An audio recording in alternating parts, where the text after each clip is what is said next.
Alright, you guys, I am totally ready to dig into this. There's a boy in the girls' bathroom. I'm starting to think that little baby human does not want me to read to you guys. I'll be back. Excuse me. Oh, that Mr. Gopinski. He was trying to blame me for eating all the ice cream, but he forgot to put it away and left it on top of the fridge last night. Oh, my word. I'm just going to go back to reading. Grammy Tammy. Oh, my heart. Oh, that reminds me of Ruby, the dog we used to have back in the day. She was quite the barker, too. But let's see what we got here. Number 12. Chapter, right? Okay. Just before the end of lunch period, someone knocked very lightly on the door to the counselor's office. "Come in," said Carla. A girl timidly stepped inside. "Are you Miss Davis?" she asked. "Yes, but I prefer to be called Carla." "Do I have to tell you my name?" asked the girl. "No, not if you don't want to." "Colleen Marigold," said the girl. She sat down in one of the chairs around the round table. "I don't know what to do, and I just don't know who to invite to my birthday party." Carla remained standing. "So there's this boy I want to invite. Do I have to tell you his name?" "No." "Jeff Fishkin," Carla smiled. "But if I invite Jeff, then I have to invite another boy because I can't invite 7 girls and only 1 boy, can I?" "I don't accept. Jeff has only 1 friend, and he's the most horrible, rotten boy in the whole school. I can't invite Bradley Chalkers to my birthday party. I just can't." "What should I do?" "You want me to tell you whom to invite to your birthday party? Lori says you're good at solving problems." "Lori solves her own problems. I just help her." "But I don't want to think. I can't invite 7 girls and only 1 boy, and I can't invite Bradley." "When's your birthday?" "November 13th. "Aw, my little daughter was born on November 14th. How sweet." "Excuse me, I have a hard time focusing." "Then you still have plenty of time," said Carla. "Let me give you a form for your parents to sign. Right now I'm not allowed to talk to you without your parents' permission." "That's so dumb." "No, it isn't," said Carla. "Some parents don't want strangers giving advice to their children." "But my parents won't care," said Colleen. "They said I can invite anybody I want to my party." "Well, that's not the point," said Carla, and she handed her the form. Colleen reluctantly took it. "Can't you just whisper it to me?" Carla shook her head. Melinda and Lori were waiting for Colleen when she came out. "Who are you going to invite to your party?" "Not Bradley," said Lori. "Please, not Bradley." "I don't know yet," said Colleen. "She won't even tell me until my parents sign this form." Chapter 13. Oh, well, I forgot my watch. Let's see.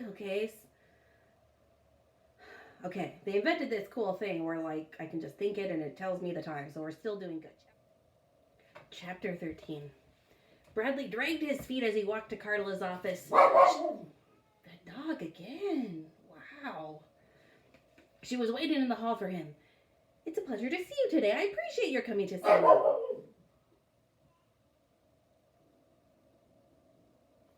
"The reason the president doesn't wear a hat is because the doorways are too low," he said. "He used to wear one, but every time he walked through the door, he hit his hat and it would fall on the floor."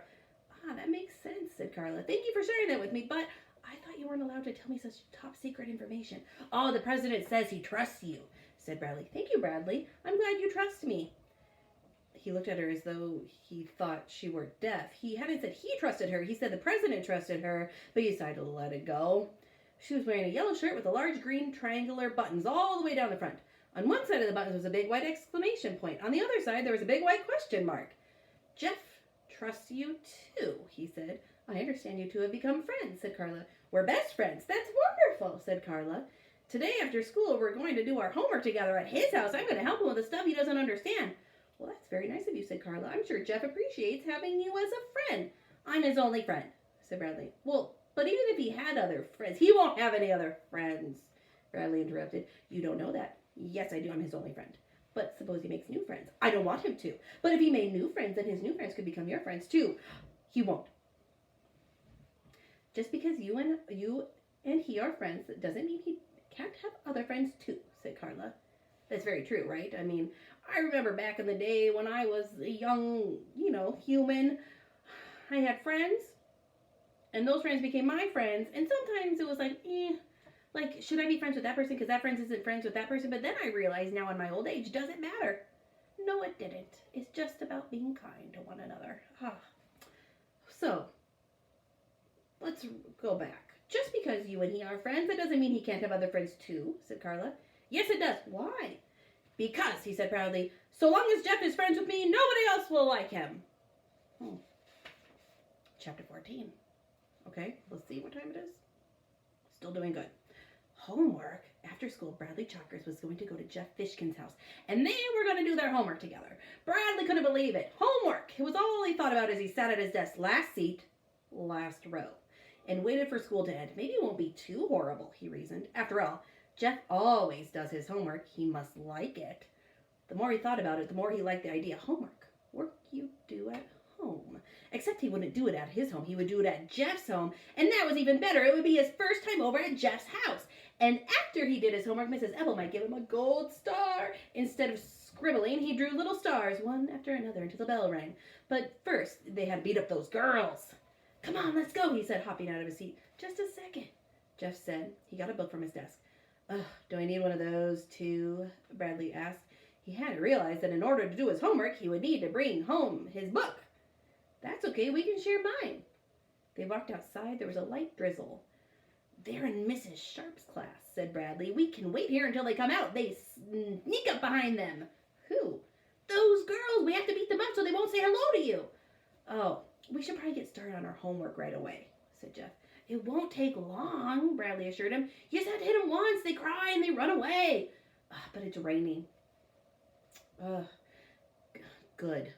We can just push them in the mud and get their clothes dirty. Girls hate it when their clothes get dirty.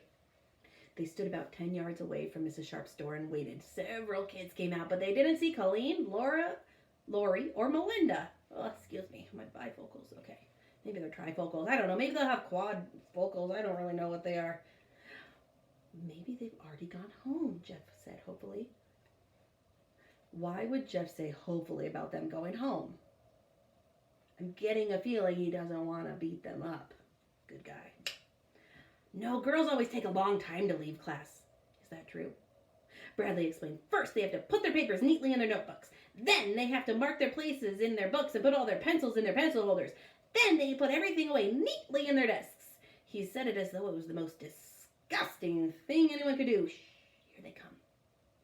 Melinda, followed by Colleen and Lori, came out of Mrs. Sharp's room. Bradley put his finger on his lips. Then he and Jeff walked over to them, keeping their distance.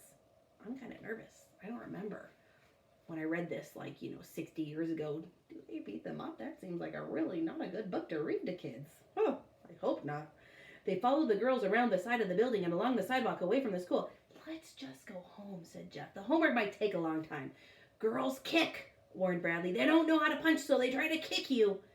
He quickened his pace until he was just a few steps behind the girls. Jeff lagged a little behind. Lori was the first to turn around. Ew, it's Bradley Chalkers. Excuse me.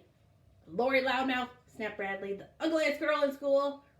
That's not nice. Melinda and Colleen stopped walking and turned around. Grow up, Bradley, said Melinda. Make me, he said. Hello, Jeff, Colleen said very quietly. Hello, said Jeff. Quit saying hello to them, said Bradley. It's a free country. We can say hello. Not to us. Well, we didn't say hello to you. Well, we just said it to him. Hi, Jeff. Hello, said Jeff. Lori laughed. Why don't you just leave us alone, Bradley? No, you leave us alone first, Bradley said, and he pushed Melinda. Oh, I don't like that. She pushed him back. He pushed her again. She shoved him off the sidewalk. He slipped on the wet grass and fell down to the ground. Lori laughed hysterically. Bradley scrambled angrily to his feet. You got my clothes dirty, he said. Bradley wet his pants, teased Lori, hiding behind Melinda. Be quiet, he yelled. You started it. Oh, I'm going to hit you. And he raised up his fist. Melinda raised her fists in the air. He charged toward her, then kicked her in the leg. She slugged him in the face with all her might. Bradley stumbled backward and almost fell again, but caught his balance. He glared at Melinda, and his eyes swelled with tears. No fair! 4 against 1, he shouted, then ran home crying. Wait, didn't he say that that's what the girls do? And he just did what he said the girls were going to do, but he ran home crying? I don't know. I get confused a lot, but I really think that Bradley Chuckers, I don't know. You know, it's not nice to hit one another, but, I don't know. Wow. I hope they all learn their lesson and, come out being kind humans in the end. I gotta go there. I hear my cat calling. Ugh.